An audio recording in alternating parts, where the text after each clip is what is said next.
Hi, I'm Cooper Weller, and this is episode 2 of Thoughts. This week, there's 2 topics I want to discuss. They might sound unrelated, but they are. They were a suggestion by a friend. Well, one of them was a suggestion by a friend, and one of them was a suggestion by another friend. So I decided to fuse the 2 of them together because I like them both. First topic is depression. Yeah, I know I said last week it sucked that I was starting on a downer note, but I promise the second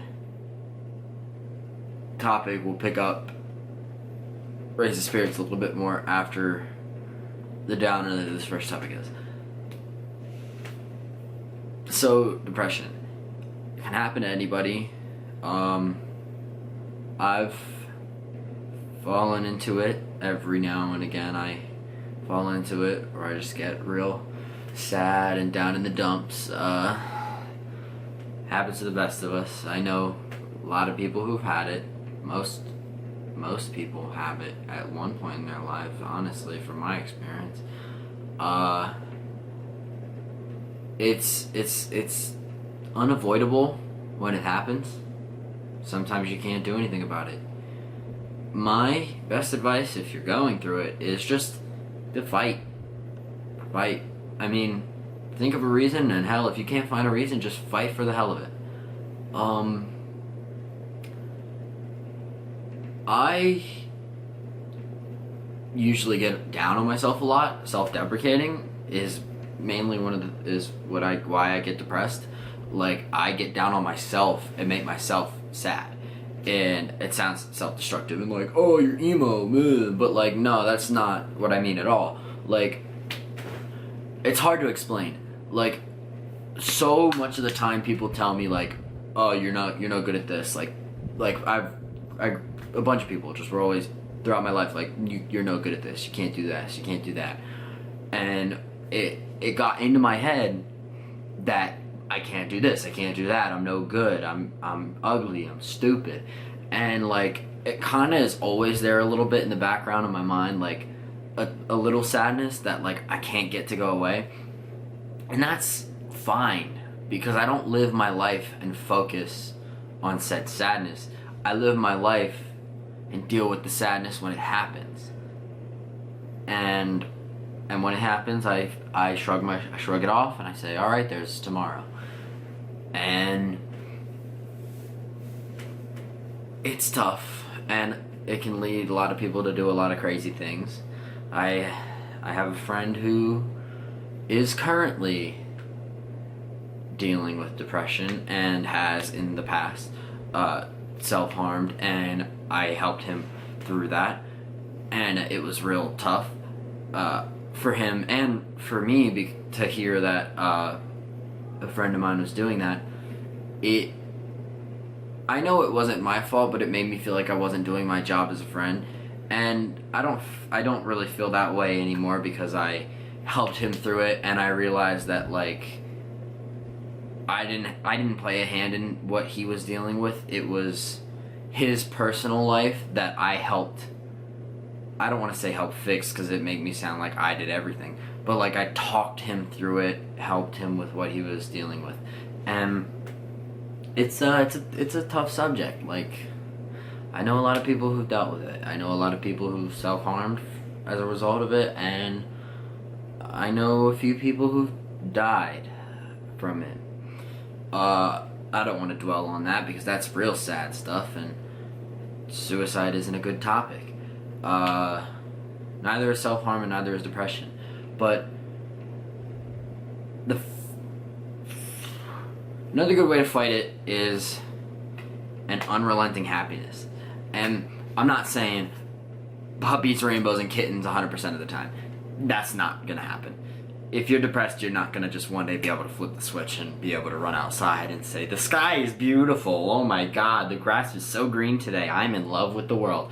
That's not how it works. What I'm saying is, find small things in life that you enjoy and work with that. Like, when I was real sad, I found music, and I didn't go listen to Black Veil Brides and My Chemical Romance. That's not my thing. I went and I found Kanye West, and I turned it up full volume, and that's what's been pushing me through life recently is Kanye West. His Good Friday tracks, Facts, Real Friends, No More Parties in LA, fucking fire. That's besides the point. But just like find something that can pull you through it. And another thing that works for me 100% of the time is jokes, which brings me to my second topic. Topic number 2 being humor. And I'd say humor relates to depression. I can sum it up in a quote. My dad once told me, if I don't laugh, I'll cry. He was talking about my grandfather, who is 87, basically deaf, half blind, can't see below here, can see straight ahead and up, can't see below.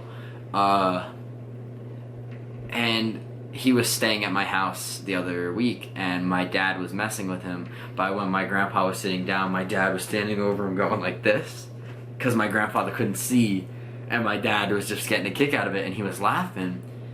And I said to him, "What are you doing?" And he said, "Man, look, if I don't laugh, I'll cry."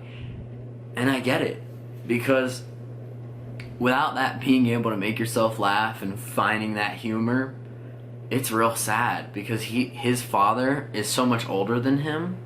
But keep in mind that my dad is not that old. My dad just turned 40 a few months ago. But like his dad is so much older than him that he has to like see his father dealing with things that other people his age don't have to see their parents go through. And it's tough on him, and I know it really is. Like there's a kind of a sadness in him I can see whenever we talk about my grandfather. But if you don't laugh, you'll cry. I feel that a lot, because if I don't laugh, that sadness in the back of my head will get to me, which is why I'm constantly making jokes and constantly getting other people to laugh. Getting another person to laugh, there's nothing better than it. Seeing a smile, hearing a laugh, that's the best. And I learned recently that not all jokes are funny. Not all jokes are funny. And sometimes jokes will get you in hot water. And I learned from personal experience that there's certain topics you can't joke about in general, just regardless. They're real sensitive. And I don't want to list those off because I'm sure you can guess what they are. But I make jokes because I like seeing people laugh. You can tell a lot by a person by their smile. And when the smile is the first thing you see when you meet them, it's usually a good way to read them as a person.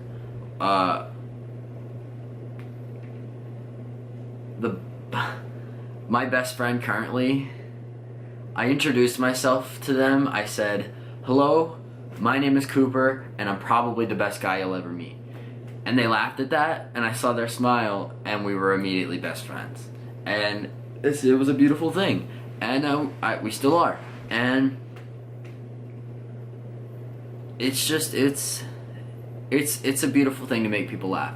And I've always had a knack for it ever since I was a little kid. And I don't know why. I think it's just because I'm a goofball. I am goofball alpha when it comes to life. I look straight up like a goofball.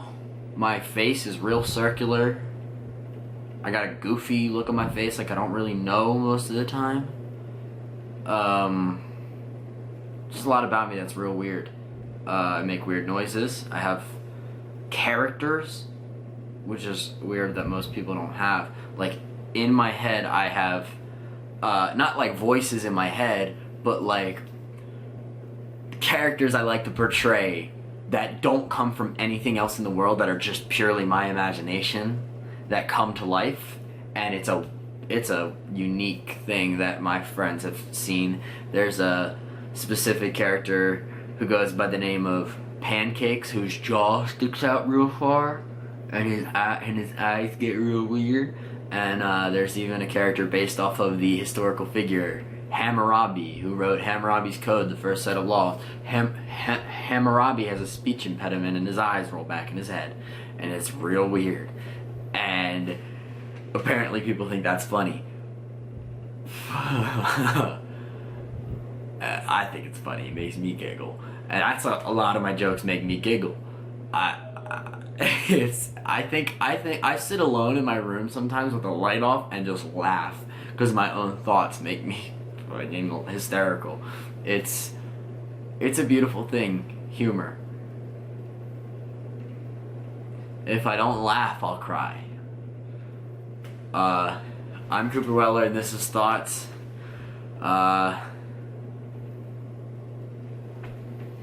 Stay out of trouble unless trouble's your thing. Stay you.